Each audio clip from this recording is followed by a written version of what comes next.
Siema! Witajcie na następnej wyprawie, a my znajdujemy się teraz w opuszczonej szkole. Szkoła jest pełna wyposażenia, a przy okazji cofniemy się do naszych czasów szkolnych. Ale zacznijmy tą całą naszą wyprawę i przygodę od początku. Zaczynamy.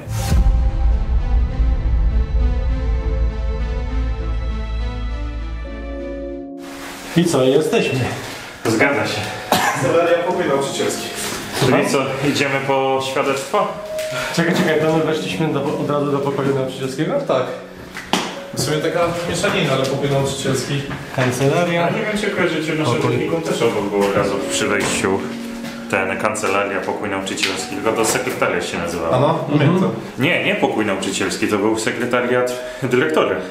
A pokój nauczycielski? Był u góry. Tak, no na pierwszym piętrze Pokój był u góry, a gabinet dyrektora był na parterze, na wprost. No. Zgadza się. Czekaj, bo tu jeszcze coś jest. Oświadczenie Państwowej Komisji Wyborczej, patrz. No zapewne tutaj była też komisja. Ale stary, o kandydatach na prezydenta RP w wyborach na 9 października 2005. O, wykaz telefonu wyborców gminy, no nie Są kandydaci jeszcze, zobacz. Tak? No. O, 2005 rok jeszcze. Słomka Andrzej, Lepter Andrzej Zbigniew, Tak? Włodzimierz Cimosiewicz, Kaczyński Lech, Giertych Maciej, Giertych. A, bo to na prezydenta są. Tak. Korwin standardowo. Korwin zawsze był. A nie wiedziałem, że Rysiu ma.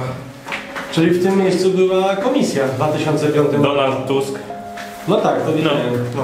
Komisja tutaj była. Idziemy Ale w większości szkół tak jest, zobacz, że one w związku z tym, że są takim obiektem publicznym, pełnią różne role, nie tylko zwykłej szkoły, ale w soboty czy w niedzielę właśnie chociażby jako komisja.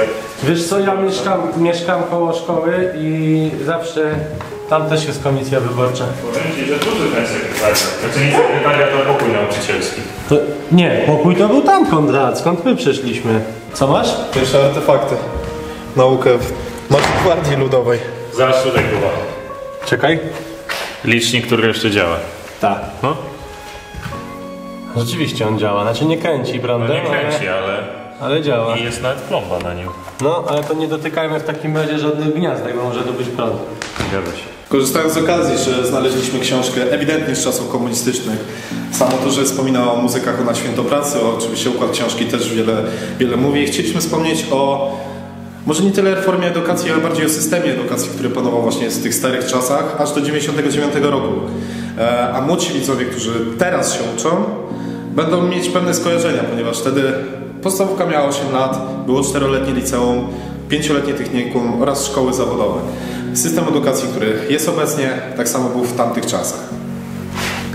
Przychodzą lata 90., czyli okres, w którym tak naprawdę się urodziliśmy, było nasze wczesne dzieciństwo, 99 rok, kolejna reforma, czyli to, co dobrze pamiętamy my, podstawówka 6-letnia, 3-letnie gimnazjum, później liceum 3-letnie, ewentualnie 4-letnie technikum, oczywiście również szkoły zawodowe.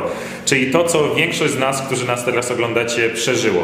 No ale wiadomo, nie trwało to, ile to trwało? 20 lat, po 20 latach kolejna zmiana, naszym zdaniem, moim osobistym zdaniem na lepsze, ale to zaraz się dowiecie czemu.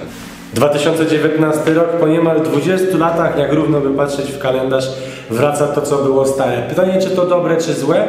Naszym zdaniem dobre. Przeprowadzili ankietę i okazało się, że 70% Polaków myśli też jak my. Ale słuchajcie, dlaczego tak? No, okres gimnazjum to jest taki okres dorastania i ja pamiętam, że chyba to był jeden z najgorszych okresów, takich najcięższych okresów w moim życiu.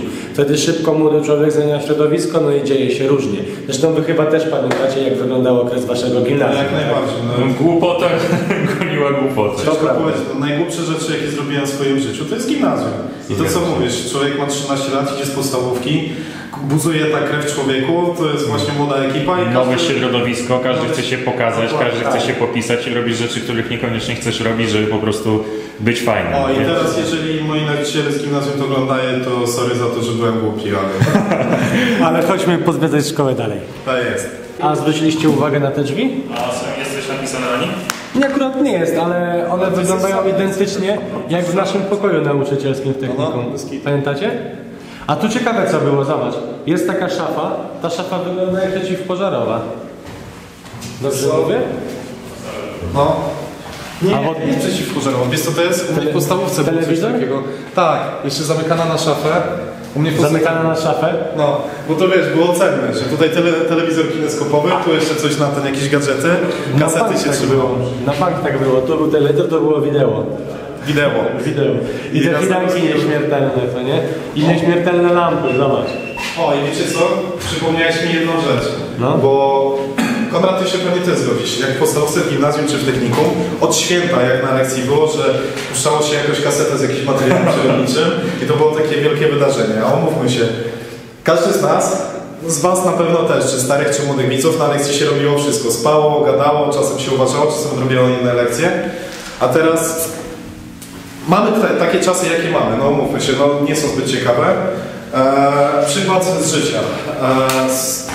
Tam znajome dziecko z rodziny teraz ma lekcję i wykorzystując właśnie technologię, nauczyciel ma możliwość udostępniania na różnych profilach, nie będę mówił nazwy, na czym się odbywają lekcje, materiałów właśnie z YouTube'a, z podręczników, używać materiałów źródłowych, interesować tego dzieciaka, używać nowych rzeczy, a nie siedzieć w ławce i po prostu kuć taką twardą wiedzę. Ale to też ma minusy. Siedziałeś w ławce? Trochę się zamuliłem, jak zaczął gadać. No siedziałem, nie dało się ukryć. I w kącie czasem bywało, że siedziałem. Wypraszali cię? No parę razy też mnie wyprosili, ale ogólnie byłem grzecznym uczniem i pilnym. Kłamie.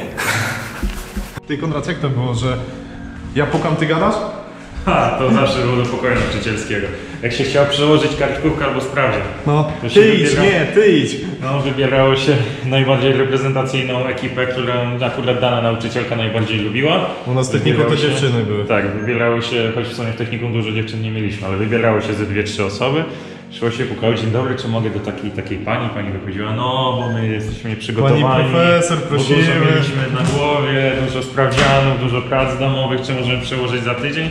I powiem wam szczerze, że jak się dało dogadać i się dobrze żyło z nauczycielem, to zazwyczaj się dało dogadać. Pani profesor. Pani profesor. No wiadomo, że jakby poszedł taki Łukasz i Kuba, to jeszcze by była cięższa kartkówka albo sprawdzian. Konrada nie wysyłali nawet. Głupoty gada, nie słuchajcie go, ale rzeczywiście tak było, że wysyłało się do pokoju nauczycielskiego delegację. Jak akurat nie byłem, to nigdy ja ani Łukasz, bo my chodziliśmy razem do klasy. Ale tu zobaczcie, jeszcze są czasy. Cyk, cyk, cyk. Z ostrość. Dobra, nie mogę złapać. Tu jest śnieżynka. Widzicie? Czyli idą święta. No i by się zgadzało, patrząc na naszą aurę dzisiejszą. Patrz! A nie, to komitet wyborczy. Co, jakoś myślałeś, że list obecności Tak, myślałem, że dzienniczek jakiś znalazłem. to by było dobre. Ale znalazłem komitet wyborczy partii, która już nie istnieje. Tak jak już wcześniej wspominaliśmy, ta szkoła znajduje się w małej miejscowości na wiosce. Wygląda zupełnie inaczej niż te, które pewnie kojarzycie, jeżeli mieszkacie w miastach. Ale słuchajcie, był taki projekt właśnie na 1000-lecie Polski. Budowali tak zwane 1000-latki. Co jeszcze jest ciekawe, że o tym się nie mówi, ale rzeczywiście tak było, że one były budowane w taki sposób, aby w razie jakiegoś konfliktu zbrojnego mógł służyć jako szpital. I na przykład jest szersze wejście, na parterze na przykład w salach chemicznych czy tam biologicznych były też szersze drzwi, ponieważ mogli to przerobić na sale operacyjne. Tak samo bodajże właśnie w salach chemicznych albo fizycznych na ścianach były takie, na pewno kojarzycie to ze szpitali, takie panele z wtyczkami do tlenu i tak dalej. No właśnie na wypadek konfliktu. No potem się wszystko zmieniło, wiecie, skończył się ten okres takiego, nazwałbym to, nazwę to zimną wojną, bo im brakuje takiego konkretnego określenia, tak? No i rzeczywiście ciężko było je w jakiś sposób przerobić, zrobili remonty. Ja zawsze miałem tak, że jak wychodziłem z jakiejś szkoły, to zawsze remontowali i robili salę gimnastyczną, dużą halę. No a teraz widzicie, jak się buduje. Zupełnie inaczej już się nie myśli w ten sposób przez taką perspektywę. Ty, ale jak to jest szkoła, to może gdzieś tutaj zobacz, toalety są, wejście na górę. Gdzieś jeszcze powinna być stołówka. Chyba, No. że tutaj czegoś takiego jak stołówka nie było. Nie, no musi być. To jest wejście na zewnątrz już. Tak, to by nie mieli boisko jakieś szkolne. No. Tutaj masz toalety, ale zobacz jakie to musiało być ładne, małe. Ile osób tutaj mogło się uczyć? No z 50? Ale wiesz co, znowu wspomnienia. Jak były toalety w szkole, no to jak się szło, no to były te toalety ogromne i zawsze było głupio iść do łazienki, bo ktoś przełaził i tak dalej. A tu jest łazienka na korytarzu. Siedzisz sobie, cała twoja klasa na zewnątrz, sobie popę ciśnie. W sumie tak, tutaj siedzisz, bo cię coś zatrułeś się, a obok masz, nie wiem, jest akurat przerwa i ktoś tam na korytarzu sobie gada i nagle słyszy coś, czego nie powinien słyszeć. Albo twoja pierwsza miłość przychodzi i tak... No nigdy nie wie, kto siedzi w kiblu, no chyba, że poznaje po jękach. I chodź Jesteście tutaj? Wydaje mi się, że chłopaki poszli na zewnątrz, ale słuchajcie, znalazłem wejście na górę i co jeszcze najciekawsze, widzieliście to? To bez hitu. Stary rocznik będzie kojarzył, co to jest. Cheetosy. I to jeszcze w tym starym opakowaniu. I ze Star Warsami, co się zbierało te, jak to się nazywało, Tazosy. To jest artefakt. To jest artefakt z mojego dzieciństwa. Ale dobra, wracając do tematu. Okazało się, że na górze prawdopodobnie nie było szkoły, tylko właśnie ktoś mieszkał. To za chwilę wam pokażę dlaczego. Tak jak wcześniej wspominałem, mieszkam koło szkoły. I rzeczywiście czasami się zdarzało, że widzicie, na końcu jest taka ławka. Stara ławka. Może tam z drugiej strony będzie wejście. Rzeczywiście ludzie czasami mieszkają, jacyś nauczyciele czy dozorcy. No i u mnie też tak było. Wydaje mi się, że właśnie tutaj ktoś mógł mieć po prostu dom, albo nie wiem, świetlica to była, czy... Słuchajcie, jest wejście na strychę, tu już poczekam na chłopaków. Stary odkurzacz, który chyba też większość z was miała w domu, ale tu jeszcze jest druga strona. O, i widzicie, tu się to ciągnie dalej. Tu jest chyba na zlew. Taki wieszak. Dobra. A tutaj co mamy? No kurczę, nie wygląda to jak mieszkanie. Nawet biorąc pod uwagę te światła, znaczy kiedyś tu były, oraz właśnie te ozdoby, to mi się wydaje, że tutaj chyba była dalsza część szkoły, tylko może tu uczyły się małe dzieci, a na dole starsze dzieci. No wiemy, że to na pewno była szkoła podstawowa. Co to jest? Historia i społeczeństwo, klasa 4. Widzicie? Czyli to jest podstawówka. A to? To jest spalone, to niewiele. A to są podręczniki do nauki. Tutaj historia kolejna. Ktoś tutaj palił po prostu ognisko i wszystko zniszczył. Powstanie kościuszkowskie. Czyli to akurat podręcznik do historii. O, a to jest jakiś cel w ogóle zrobiony. Widzicie? O! Dawaj twoją cyliricę. Dobra, to ćwiczymy jak to w szkole. Ruski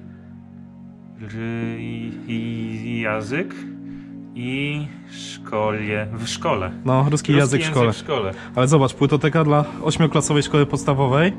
Polskie nagrania, czyli to też... 8 szkoły podstawowej, czyli teraźniejszych czasów.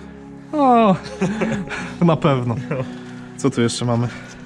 Odcień, poznakomties, letni oddech ziemi frolowych. No, wiesz, w minionej epoce nakładano duży nacisk na rosyjski. No właśnie, bardzo miniona epoka. Ministerstwo Oświaty i Szkolnictwa Wyższego, 13 września 67 rok.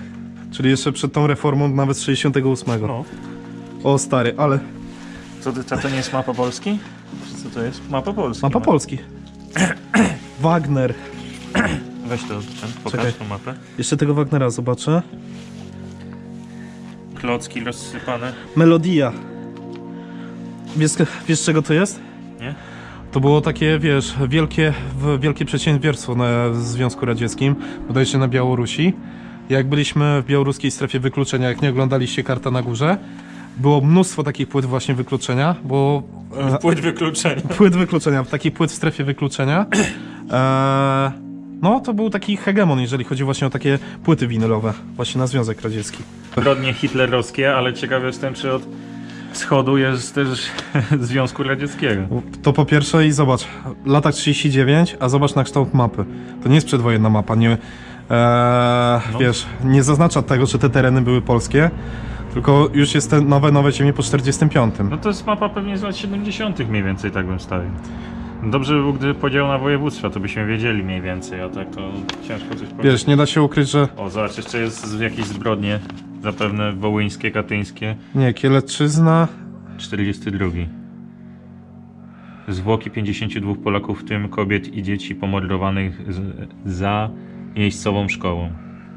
I właśnie to... Czyli miejscową, tylko ciekaw jestem, czy to... A nie, Kielecczyzna. Kielecczyzna.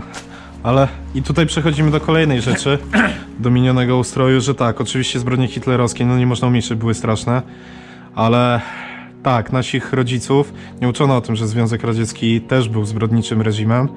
No, był wybawicielem Europy. No. Dokładnie. Oni zbrodni przysłowiowo nie popełniali, więc można powiedzieć, propaganda wtedy szalała pełną gębą. Na szczęście żyjemy w czasach, gdzie już możemy dociekać, nawet nie trzeba dociekać tej prawdy, po prostu ona jest mówiona wszem i wobec. No i dostęp do informacji jest dużo lepszy. Zgadza się. A, to wy tu jesteście. O, jaki telewizor. Nie, to że wiesz, tam może jakieś góry były, kamienie, wiesz, takie rekwizyty jakieś. Co? I dołączył do nas Jakub.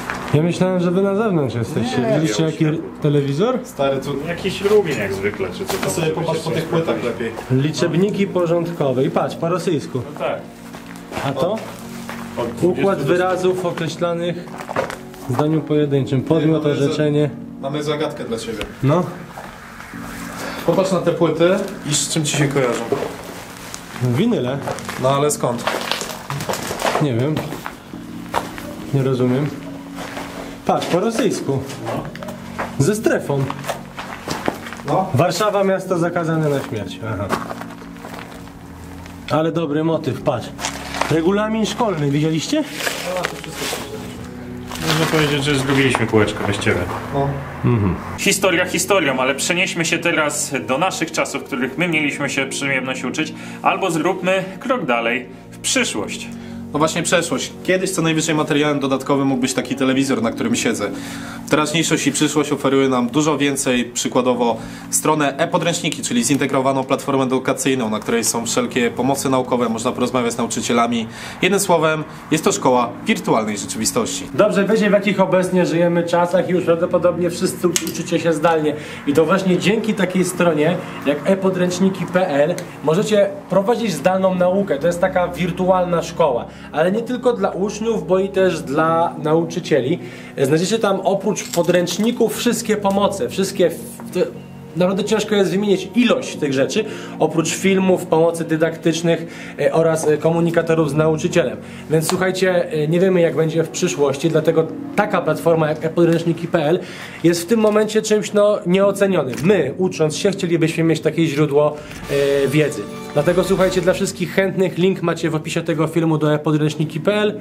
Zapraszamy was serdecznie, a my idziemy dalej eksplorować, bo tam została ta ławka, którą wam miałem pokazać. No jest tam, tam. Da się tam dojść? No da.